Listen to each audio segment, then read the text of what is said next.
Nag-iisip kung saan makabili ng pangregalo? Hi, Mami Nice! Napadaan ako kanina sa Mr. DIY. Ang masasabi ko, kumpleto talaga sila. Budget-friendly din ang mga items doon. Ilalagay ko na lang sa screen yung mga presyo nila. At ito nga, bumili ako ng bull cap para sa kambal. Ang cute lang niya, di ba? Pulido naman yung mga tahe. Ang cute pa ng mga design. Another item itong panglinis ng sapatos. Pero sa kitchen sink ko talaga to gagamitin. Ito yung pangwalis ko sa mga nahuhulog na tira-tirang pagkain sa sink. Sa sobrang madaming laruan doon, syempre ang pinili ko yung pinakamura. Kasi alam mo naman pag bata. So binilihan ko sila ng water gun. Kunin natin yung cellophane para makita nyo. Ang ganda niya, miss, sa personal. Di mo akalaing mura lang. Abay, meron din silang para sa mga pet natin. Sana magustuhan to ni Miyuki. Hindi siya sanay sa ganito pero try natin. Kumuha na rin ako ng laruan niya. Eto, alam kong magugustuhan niya.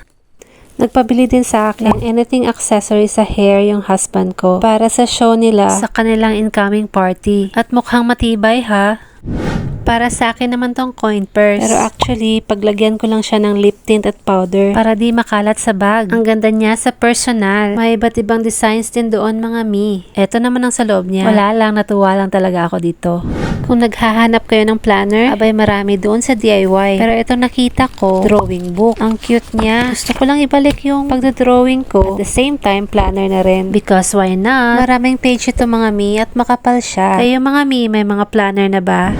And last but not the least, itong free table calendar ng Mr. DIY with Team Kramer as their brand ambassador. Tara, silipin natin sa loob. Ang ganda pala. Pwede mo na rin ilagay mga schedules mo dito. Salamat sa panonood hanggang dito mga mi. Sana may naibigay akong gift idea sa inyo. Yun lang, bye!